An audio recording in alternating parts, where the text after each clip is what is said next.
Abra sua Bíblia em João, capítulo 6.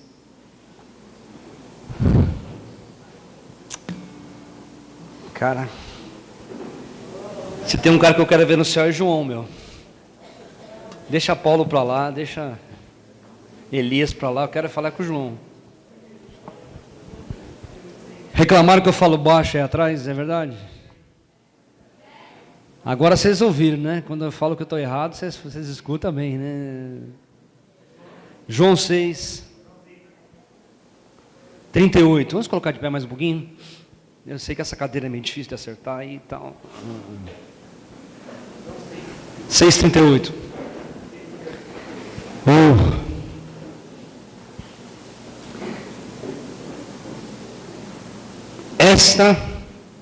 Pois desci dos céus não para fazer a minha vontade, mas para fazer a vontade daquele que me enviou. E esta é a vontade daquele que me enviou, que eu não perca nenhum dos que ele me deu, mas eu ressuscite no último dia.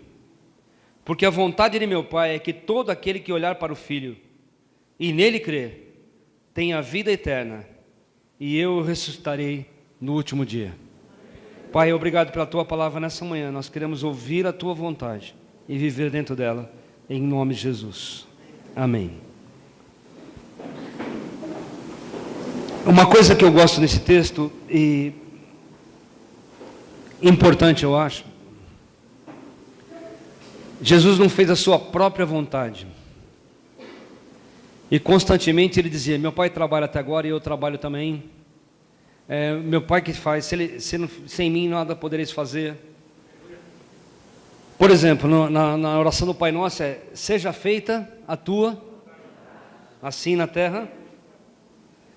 Lá em Mateus 7, uma primeira palavra sobre a volta de Jesus, ele fala: nem todo que me diz Senhor, Senhor, entrará no reino dos céus, mas aquele que faz a vontade do meu Pai que está nos céus. Lá no Getsemane: passa-se de mim esse cálice, mas não seja feita a minha vontade, mas a tua vontade, ó Deus. Eu gosto de João também, quando diz: veio para o que eram seus, dos seus não receberam, mas todos quanto os receberam, deles o poder de serem feitos filhos de Deus, os quais não nasceram da vontade da carne, mas da vontade do homem, mas nasceram da vontade de Deus. O João 5,30 ainda, esse eu não lembro de cabeça. Por mim mesmo nada posso fazer, eu julgo apenas como ouço, e o meu julgamento é justo, porque eu não procuro agradar a mim mesmo, mas aquele que me enviou. E outra versão, fazer a vontade. E João 17, que os irmãos usaram ontem, que é o tipo do... João 17 você pode decorar, irmão. Se eu fosse você, decorava João 17, Efésios capítulo 4, 1 Coríntios 13, que mais? Romanos 8, que mais, irmãos? Filipenses 2, que mais? João 3, que mais? Mateus 28, e aí? Assustou? Cara, guarda, bebe esse negócio. Quando eu era garoto, estava na época da cortina de ferro ainda, então tinha uma chantagem que o pessoal fazia com a gente. É chantagem, né? Assim, decora a Bíblia, porque se um dia você for preso e tiver perseguição, pelo menos você não fica surtado, porque você fica lembrando aquilo que você leu. Era assim, o negócio era nessa base, o terrorismo, né? E continua, né? Em outras formas, mas continua. Mas é verdade, decora alguns versículos, decora alguns textos. Tem um grupo que procura decorar a palavra, não sei o nome deles, desse ministério. Ontem nós falamos sobre o quê? Sobre a tentação de Jesus, e particularmente sobre a deidade de Jesus, totalmente humano e totalmente divino. E hoje de manhã, quando eu estava pensando, Deus me deu um texto que continua com o que eu vou falar agora. Nós somos imitadores de Cristo na sua humanidade, mas não na sua divindade.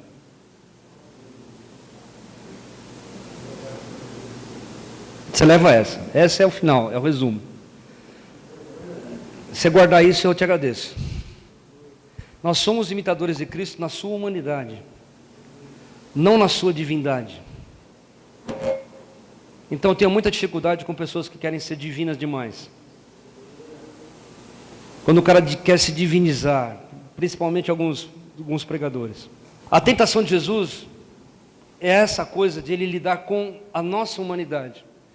Toda espiritualidade profunda que nega o poder do pecado é viagem. E se você ficar também só no poder do pecado, você fica paranoico. É sempre essa tensão. Nós somos, por natureza, filhos da ira, mas a graça de Deus está sobre nós. Mas não inverte o jogo. Eu tenho muita dificuldade com gente que espiritualiza o que é humano e diviniza o que e humaniza o que é espiritual. Eu tenho muita tensão com esse negócio. Cara, nós podemos chapar e vamos chapar no espírito. Mas você não tem controle da chapação. Chapação é Deus que dá, é um negócio que vem do Senhor, e você pode buscar, mas se você não chapou, fica na boa, não deixa para chapar outro dia, e benção. Você pode chapar no ônibus e ir trabalhar.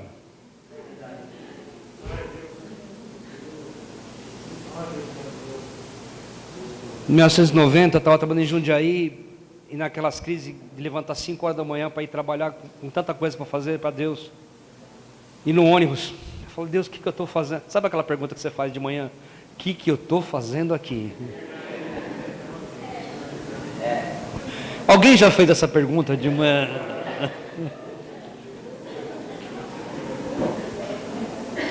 Naquele momento eu senti que o pastor Eudo estava orando por mim. Alguma coisa me dizia, alguém está orando por você nesse momento.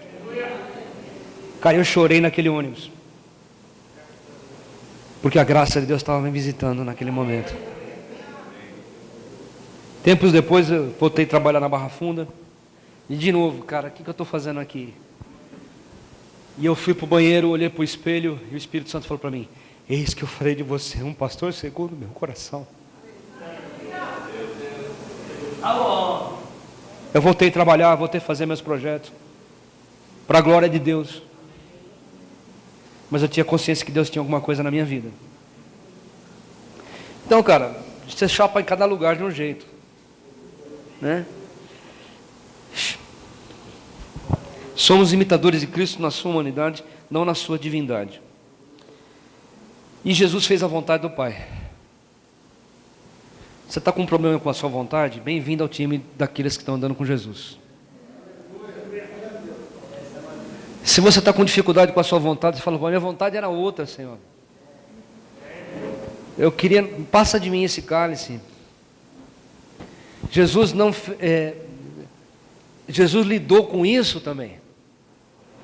Lidou com essa tensão da vontade. Lidou com essa coisa de ser eterno, mas preso numa temporalidade. Lidou com esse negócio de querer sair glorificando a Deus no mato e tendo que trabalhar para pôr comida em casa. Lidou com esse negócio de ter que pagar as contas.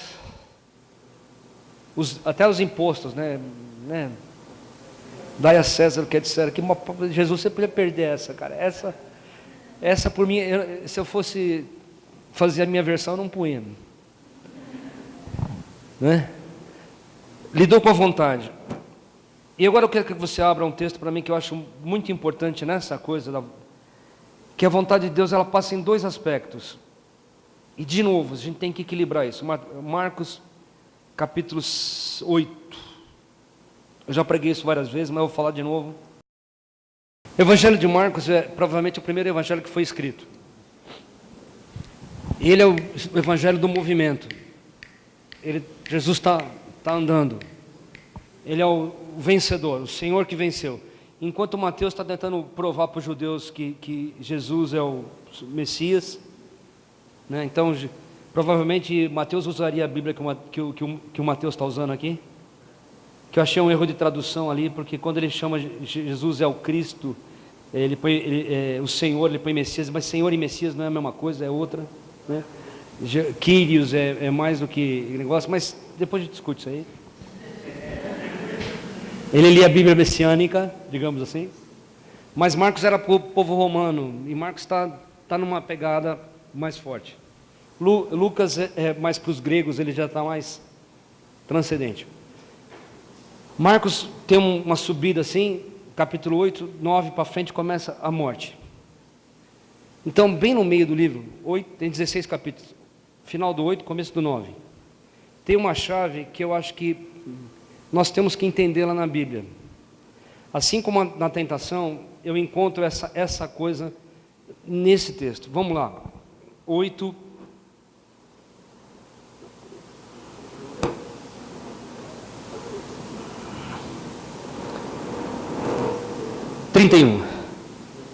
Não, vamos ler o 27, só para entender o contexto. Jesus e seus discípulos dirigiram-se para os povoados nas proximidades da Cesareia de Filipe. No caminho ele lhes perguntou: quem o povo diz que eu sou? Eles responderam: alguns dizem que é João Batista, o outro Elias e outros um dos profetas. E vocês, perguntou ele, quem vocês dizem que eu sou? Pedro respondeu: tu és o Cristo. Jesus advertiu que ninguém falasse a respeito disso. Então ele começou a ensinar-lhes que era necessário que o Filho do Homem sofresse muitas coisas e fosse rejeitado pelos líderes religiosos, pelos chefes dos sacerdotes e pelos mestres da lei, fosse morto e 3 dias depois ressuscitasse, e falou claramente a esse respeito. Então Pedro, chamando-o à parte, começou a repreendê-lo. Jesus, porém, olhou para seus discípulos e repreendeu Pedro, dizendo: para trás de mim, Satanás, você não pensa nas coisas de Deus, mas nas dos homens. Então ele chamou a multidão e os discípulos lhe disse: se alguém quiser acompanhar-me, negue-se a si mesmo, tome a sua cruz e siga-me. Pois quem quiser salvar a sua vida, a perderá. Mas quem perder a sua vida por minha causa e pelo Evangelho, a salvará. Pois que adianta o homem ganhar o mundo inteiro e perder a sua alma? Ou o que o homem poderia dar em troca da sua alma? Se alguém se envergonhar de mim e das minhas palavras, nesta geração adúltera e pecadora, o Filho do Homem se envergonhará dele quando vier na glória de seu Pai com seus santos anjos. E disse-lhes: garanto-lhes que alguns do que aqui estão, de modo nenhum experimentarão a morte antes de verem o reino de Deus vindo com poder. 6 dias depois, Jesus tomou consigo Pedro, Tiago e João e os levou para um alto monte, onde ficaram a sós. Ali ele foi transfigurado diante deles. Suas roupas tornaram-se brancas de um branco resplandecente, como nenhum homo podia lavar. Lavandeiro do mundo seria capaz de branqueá-las. E aparecendo-se diante deles Elias e Moisés, os quais conversavam com Jesus. Se você for para Lucas, você sabe do que eles estão conversando. Então Pedro disse a Jesus: mestre, é bom estarmos aqui. Façamos 3 tendas, uma para ti, uma para Moisés e uma para Elias. Ele não sabia o que dizer, pois estavam apavorados. E a seguir apareceu uma nuvem e os envolveu, e dela saiu uma voz igual ao do batismo que disse: este é o meu filho amado, ouçam-no. Repentinamente, quando olharam ao redor, não viram mais ninguém a não ser Jesus. Quando desciam do monte, Jesus lhes ordenou que não contassem a ninguém o que tinha visto, até que o Filho do Homem tivesse ressuscitado dentre os mortos. Eles guardaram o assunto apenas entre si, discutindo o que significaria ressuscitar dos mortos. E lhes perguntaram: por que os mestres da lei dizem que é necessário que Elias venha primeiro? Jesus respondeu: de fato Elias vem primeiro e restaurará todas as coisas.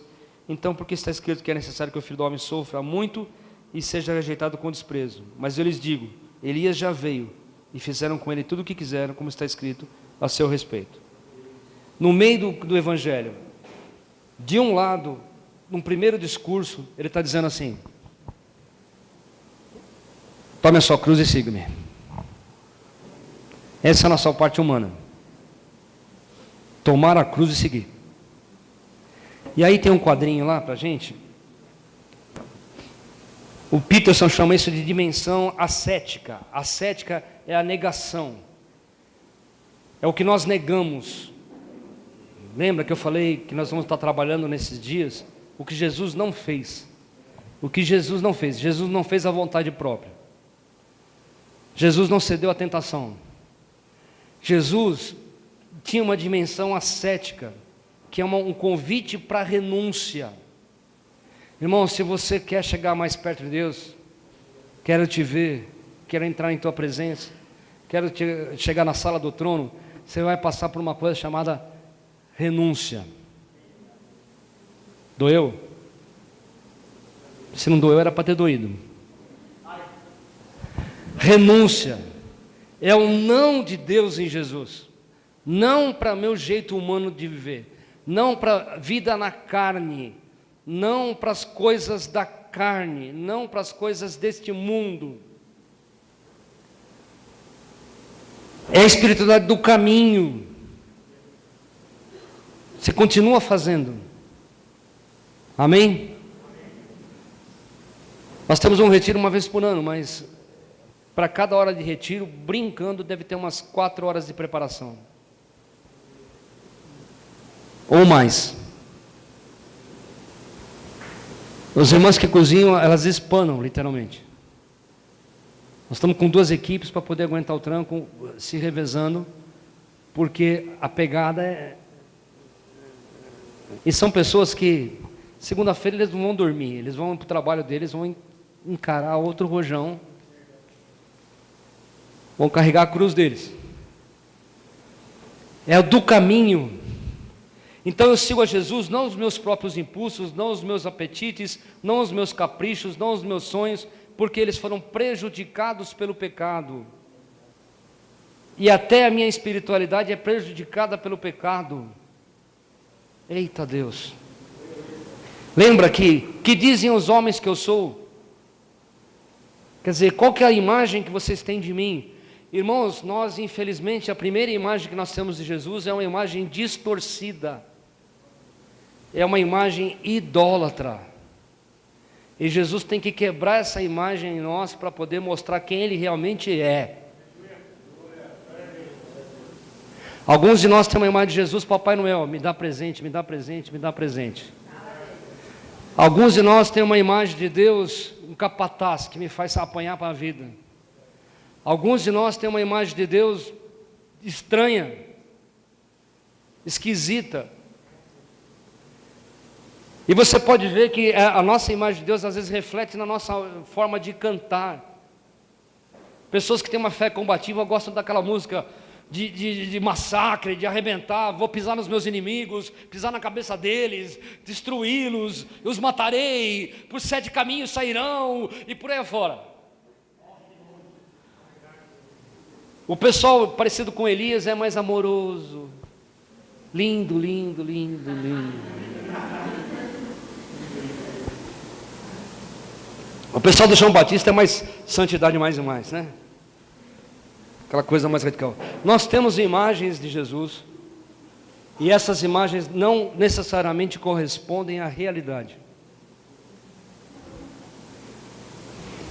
Eita Deus. Janeiro agora fiz 31 anos de casado.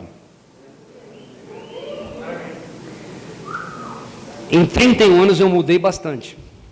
E não foi só no peso. E a minha esposa mudou bastante. O relacionamento mantido teve que ser aprimorado. Eu já contei isso para alguns irmãos, eu quase larguei do casamento por causa de uma cortina. Porque ela comprou a cortina sem falar comigo. Eu me senti ofendido na minha... Coisa de idiota. Quando a gente casa, a gente é meio idiota, assim, no começo é meio tontinho, meio radical, demais. E a preocupação é aquela, se eu deixar ela montar em mim, como é que vai ser o resto da vida?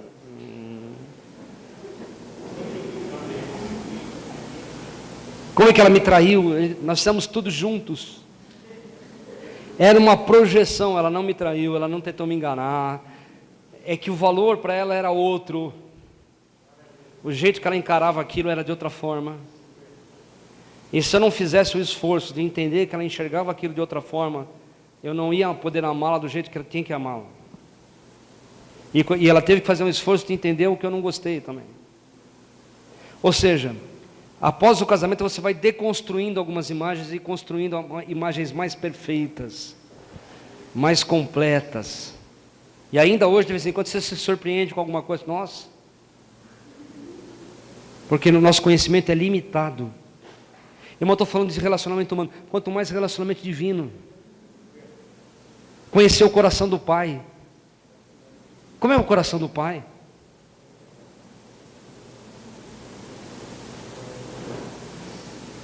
Passa o quadro, depois eu volto lá. A negativa é um acesso que você tem à liberdade. A negativa não tem a função de te privar. O fato de você poder dizer não é um fato de você ter liberdade na sua vida. Eu posso dizer não para algumas coisas. Amém? Embora a imagem do mundo diga, não, você não pode dizer não. Você não pode dizer não para o prazer, senão você fica doente, você fica neurótico. Você não pode dizer não para o sexo, senão você fica pirado. Você não pode dizer não para uma maconha, senão você não sabe o que é a vida. Mas nós entendemos que em Cristo, tomar a cruz é dizer não. A negativa não é com a função de me privar de alguma coisa. É que quem escolhe o melhor tem que negar o que é pior. Quem escolhe o prioritário tem que negar o secundário. E o excelente às vezes é inimigo do bom. É bom assistir televisão? É, mas às vezes eu tenho que negar a televisão para poder ler a palavra. É bom dormir? É, mas às vezes eu tenho que negar o sono para poder orar mais. É bom comer? É, mas às vezes eu tenho que negar isso em função de uma situação. O mérito não está na negação, o mérito está na liberdade que eu tenho de não fazer essas coisas. Uma das questões que o Clóvis trata, cara, o negócio vai fervendo. É ensinar as crianças que elas podem dizer não.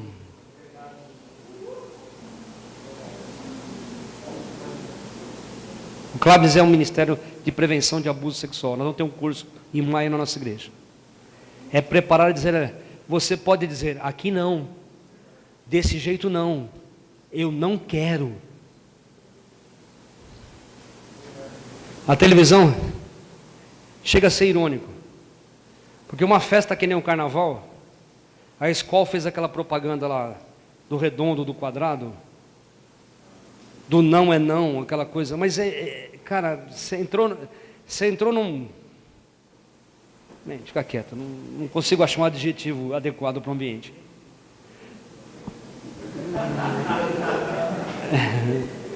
Você entrou no inferno, você vai ter que beijar o capeta, cara. Me parece que a festa do carnaval é solta. É sim para tudo. Vale tudo.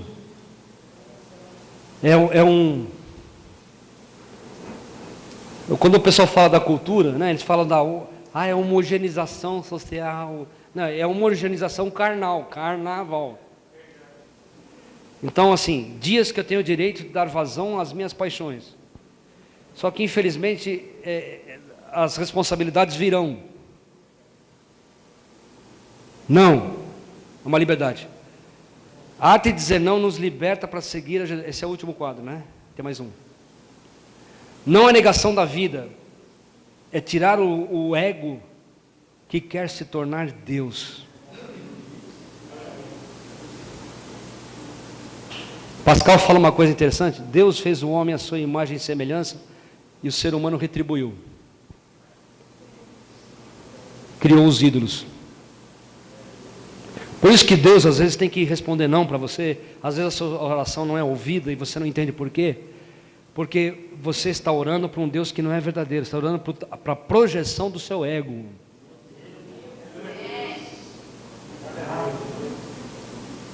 Você está projetando alguma coisa. E se você não permitir que Deus... Você está escravo desse negócio. Toda a mitologia grega, romana, africana, faz deuses à imagem e semelhança do ser humano. O ser humano tem apetite sexual, cria uma deusa do apetite sexual. O ser humano tem um apetite da força, cria um deus da força. O ser humano tem apetite do poder, cria o deus do poder. O ser humano quer uma solução para todos os problemas da vida, cria um deus dos problemas, cria um... São Judas Tadeu. Né? São Judas Tadeu andou perdendo espaço para Santo Expedito. Porque São Judas Tadeu era o santo das causas impossíveis. E agora o negócio está tão urgente que tem que ser o santo das causas rápidas. Santo Expedito é o cara das causas rápidas. Então, alguns devotos migraram de São Judas Tadeu para Santo Expedito. Porque o negócio ficou a vida ficou mais agitada, tem que ser mais rápido a coisa. E o homem que foi Tadeu e o homem que foi Expedito não tem nada a ver com isso. Ele não alimentou essa divinização. As pessoas divinizaram-na para projetarem nela. É a serpente no deserto, cara. É o bezerro de ouro. É Baal, é Astarote. É César. É o Estado. É o dinheiro.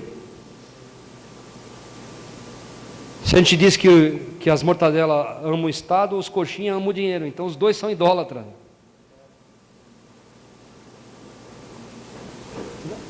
Antecipa a crucificação de Jesus. Agora vamos para o lado bonito. Essa é a dimensão ascética sobre a qual você tem controle. Essa é a tua parte.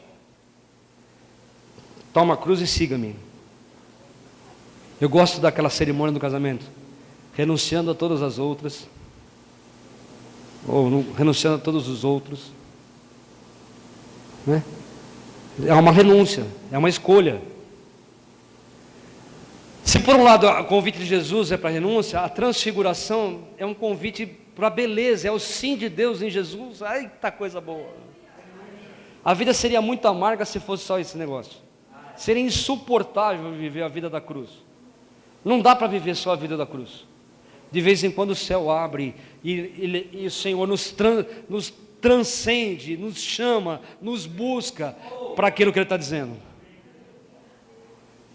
De vez em quando o sim de Deus. Eita, há um versículo já preguei sobre isso, de Paulo. Sejam quantas são as promessas em Jesus, nós temos nele o sim. Sim, Deus deseja que você tenha uma vida feliz. Sim, Deus deseja te fazer uma videira frutífera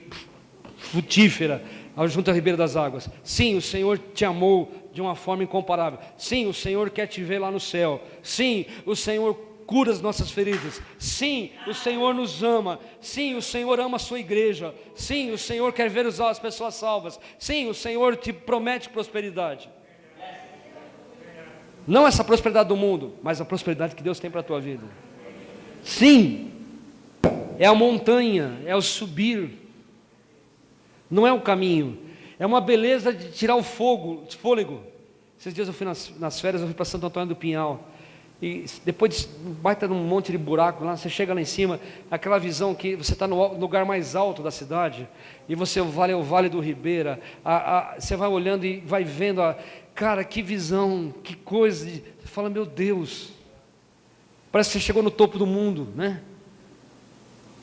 Do alto, você está no alto, você está, a dimensão, olhar aquele carrinho lá longe, aquela coisa, é uma montanha, é uma beleza de tirar o fôlego, contemplar a glória de Jesus. E é a revelação que não irrompe de cima ou de fora, pelo contrário, ela vem de dentro. E também é um impulso para aprender, para desenvolver um gosto. Esse negócio de... Ninguém aguentaria essa vida ascética o tempo todo. Eu gosto, o C.S. Lewis fala peso de glória. Tipo assim, olha... teu galardão, você vai ter uma recompensa. Amém? Você vai ter um negócio, vai ter um cheiro de Deus, vai ter um gosto de Deus. Volta um pouquinho. Pode avançar, desculpa. Se por um lado é a negação da vida, aqui é capaz de sentir não uma barreira, mas um acesso. Quando você tem essa experiência de que a vida é mais do que você, cara, quando você descobriu que é tão bom ficar fora do trono, Que o trono é uma ilusão. E você parou de jogar uma Guerra dos Tronos, né? Saiu. E você vê que a graça de Deus invade a nossa vida. Aí você vai para Crônicas de Nárnia, o Aslan está chegando.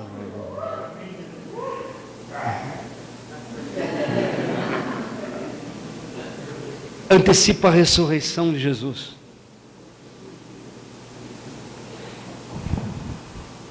Esse é o lado divino, é o lado espiritual. Desse você não tem controle. Esse Deus invade a nossa vida a qualquer momento, a qualquer hora. Desse você deve estar aberto para recebê-lo. Então Jesus é o totalmente humano e totalmente divino. Como totalmente humano, ele enfrenta a tentação. E você vai enfrentar a sua tentação. Mas pela graça de Deus, Ele te promete que a tentação não vai ser mais do que você possa suportar. E junto com ela vem um escape. E você não sabe de onde vem o escape. Mas aí o céu se abre, se transfigura e vem o escape da glória de Deus sobre a tua vida. E aí você vai carregando a tua cruz. Tem horas que ela fica pesada. Mas de repente Jesus pega na tua mão mais um outro Pedro, e outro Tiago, e outro João, e sobe para o monte. E lá você tem uma visão das coisas como elas são de verdade. E aí os teus olhos vão sendo abertos. Então você é que nem aqueles meninos no caminho de Emaús. Nós pensávamos que era ele. Porque eles projetaram um Jesus que não era o Jesus verdadeiro. Eles projetaram um Jesus político. Eles projetaram um Messias, né? Mas Jesus não veio para ser Messias, Jesus veio para ser Senhor. Mais do que resolver a nação de Israel, Ele veio resolver a redenção do mundo todo, fazer converger neles todas as coisas. E aí, a palavra ardeu teu coração, é outra conversa, é o céu. É Jesus dando um toquezinho dele assim, é o Espírito Santo convencendo. Você vai para a palavra, que nem aquele estudante de cálculo que está louco para acabar a matéria. Você abre o livro e fala, Deus, é hoje, eu não estou conseguindo nem ler. Mas é o Espírito Santo, acha um negócio lá no meio, acha uma palavra lá no meio, que não tem nada a ver com exegese, com hermenêutica, é o Espírito falando com você. E aquele negócio pula na tua cara assim. E você chapa.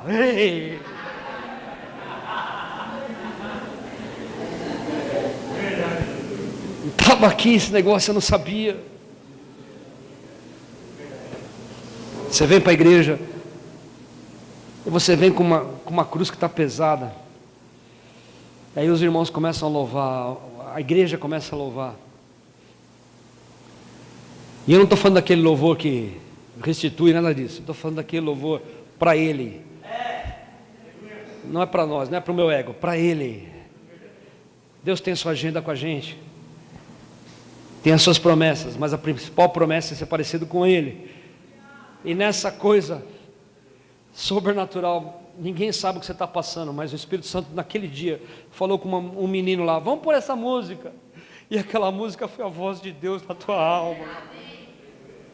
E você começa a chorar, porque Deus deu uma resposta para uma pergunta que você estava fazendo há dias, há meses, e o céu se abriu, puf, e você foi transfigurado, e a glória de Deus falou com você.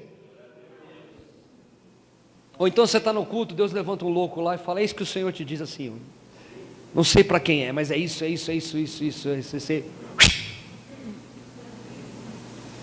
Mas não dá para marcar consulta com o profeta, porque o profeta é Deus que levanta quando ele quer falar, cara. Não dá para marcar profecia. Profecia é falar em nome de Deus. Deus fala quando Ele quer. E Deus tem um lado feminino, porque Deus fala no silêncio de vez em quando.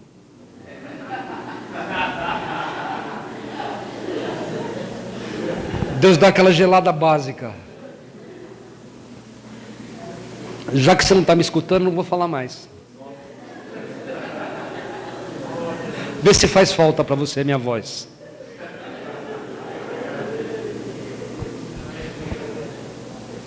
Aí você começa, o que foi? Tudo bem? E sem falar nada, ferrou, cara. Esse nada significa... Aí você entra no mistério de tentar descobrir o que é esse nada. Aí você fica no caminho da cruz. Mas um dia da ressurreição. Até que o céu se abra. Irmãos, Marcos capítulo 8, 9 é a nossa chave. Nós temos controle do caminho da cruz. Nós não temos controle do monte da transfiguração. Mas Ele vem. Ele vem. E Ele está aqui já, por exemplo. Está aqui agora. Quando você separou um momento para estar com o Senhor, Ele já... Não foi barato você vir aqui. Por mais barato que a gente faça, eu sei que custou para você. Alguém pensou no material de escola dos filhos, falou, ixi, vai ser difícil. Alguém pensou na faculdade, no ônibus, que não vai, aumentou de preço. Não foi barato, mas você separou um momento. Custou. Mas a glória vem do céu para a tua vida. Porque nós entendemos que nós não fazemos isso aqui porque é um programa da igreja. Nós fazemos porque Deus quer. Nós não temos o que fazer. Mas Ele quer fazer.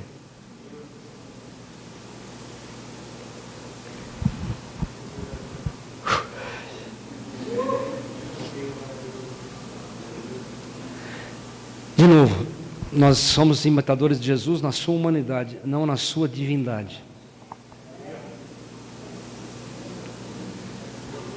Mas a promessa é, se vivemos como Ele, se morremos com Ele também ressuscitaremos. Essa é a promessa de Deus. Para alguns caminho de morte, mas para nós caminho de vida. Eu vou renunciar. Mas eu não vou renunciar porque eu sou bonzinho, ou porque eu quero mover a mão de Deus, ou porque porque eu estou comprando Deus. Nada disso. Eu vou renunciar porque eu quero parecer com Jesus.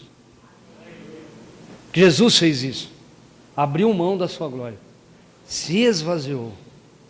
E na forma humana, até a morte. Aprendeu a obediência. Até a morte e morte de cruz. E aí o Senhor esteve sobre a vida dele.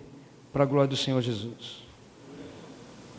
O sujeito da história, nesses dois textos, é Jesus, não são os discípulos. Quando ele fala, eu faço a vontade do Pai, ele está dizendo, a história não é minha, é de Deus.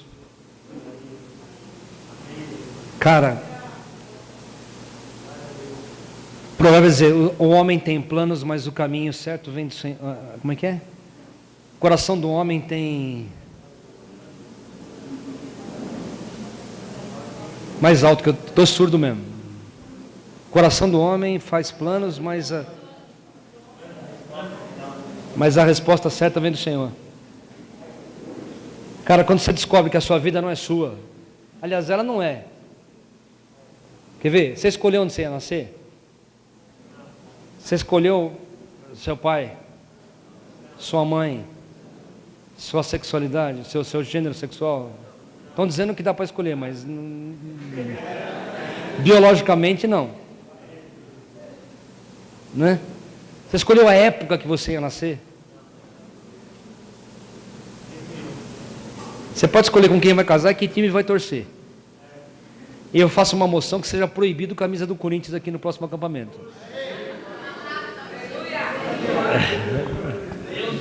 Do Corinthians, do Palmeiras e outras coisas mais.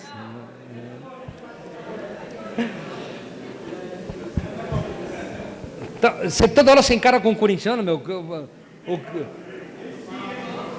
O cara tira uma camisa, chega o outro com a outra camisa e parece que tem. Que praga. Parece capim gordura isso aí.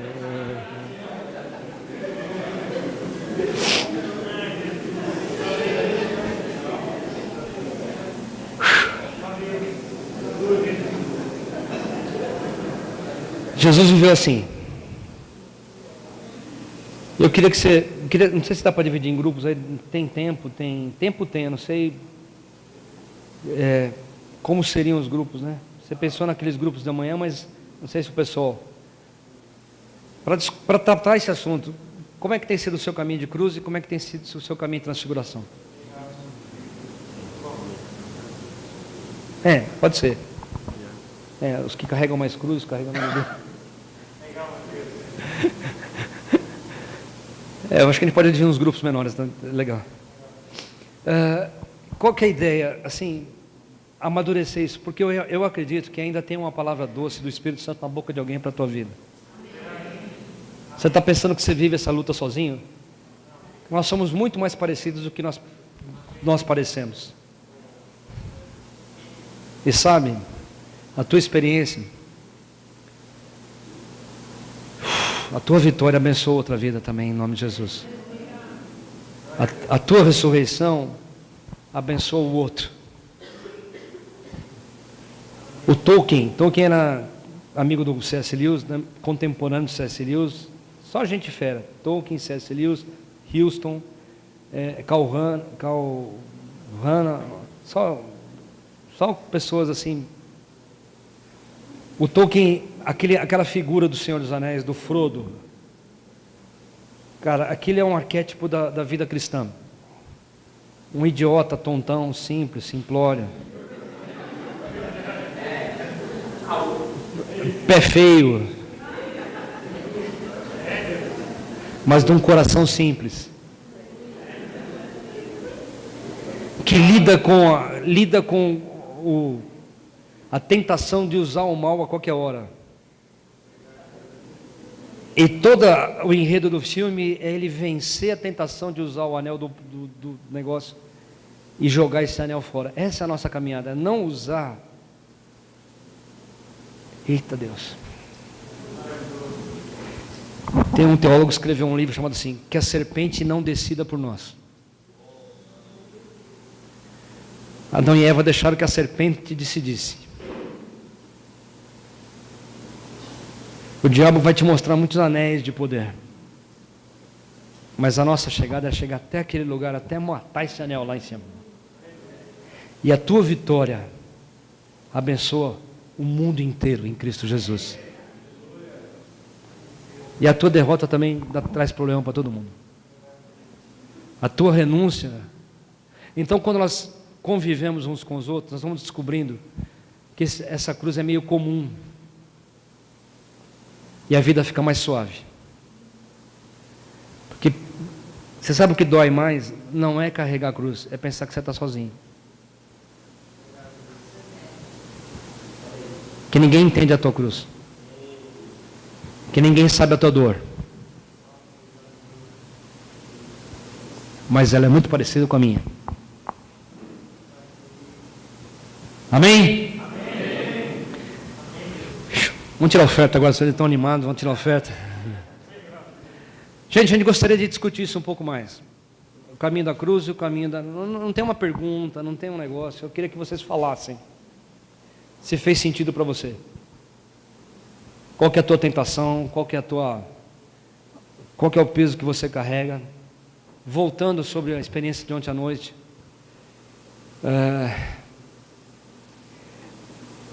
Eu tenho certeza que Deus está resgatando. Não é só respeito pelo pastor, é respeito por outras figuras. Isso passa por cruz. Mas, irmão, isso passa por cruz. Mas o Senhor quer ressuscitar algumas famílias. O Senhor quer ressuscitar alguns relacionamentos. Você pensa que você pode jogar fora algumas pessoas da tua família? Deixa eu te dizer uma má notícia. Não dá. Você carrega cada um deles. Mas você pode resgatar isso em Cristo Jesus. Entende? Não estou dizendo que você vai aprovar o que eles fizeram de certo, o que fizeram de errado. Não tem a ver com esse aspecto. Tem a ver com você entender que o Senhor te formou no ventre da tua mãe. Que a história de Deus com você não começa só depois que você levantou o braço. Por Jesus, começa antes de você nascer. Que não tem um capítulo da tua história que Ele não sabe o que aconteceu. De bom ou de mal. Mas Ele tem poder para resgatar essa coisa em Cristo Jesus. Então carrega a tua cruz, que qualquer hora, irmão, Ele vai te carregar, Ele vai te subir para o monte. Ele vai te levantar lá para o monte, vem para o monte, porque eita, vai acontecer alguma coisa lá em cima. Agora o ruim da história é que quando você descer tem um endemoniado te esperando lá embaixo. Você continua lá, tem um endemoniado. Mas o endemoniado, quem que é o endemoniado? Essa é outra coisa, é o filho.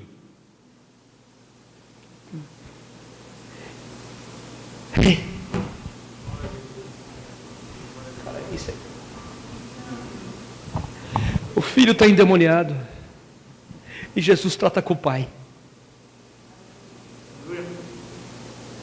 Ele manda o demônio do filho embora. Mas provavelmente a questão do demônio não estava com o menino, estava com o pai. Porque precisou da fé do pai para libertar o filho.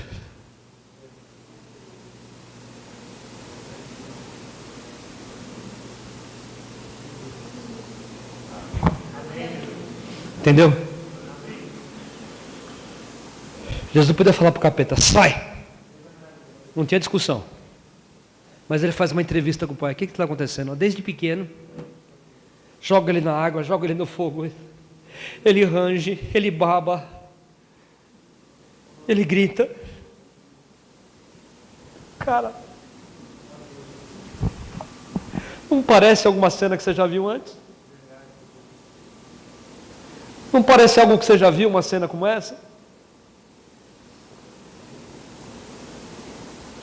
E aí, pai, você pode acreditar? Ele falou, olha, eu acho que o suficiente não. Um pouquinho, Jesus, eu consigo. Ajuda-me na minha incredulidade. Olha que oração, cara. E o menino foi liberto. E não foi de graça, traga o meu menino. O pai tem que trazer o menino. Entrega para Jesus. Jesus pega o menino do chão e o liberta para a glória do Senhor Jesus Cristo.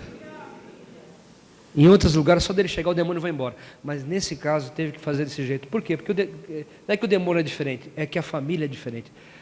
O inferno é outro. E Jesus trata cada um de nós com a nossa necessidade. Então, quando o Espírito Santo fala para você cumprimentar uma autoridade, não tem a ver com a autoridade física, com a pessoa, tem a ver com o que ela representa. E Deus só está tratando alguma coisa. Amém?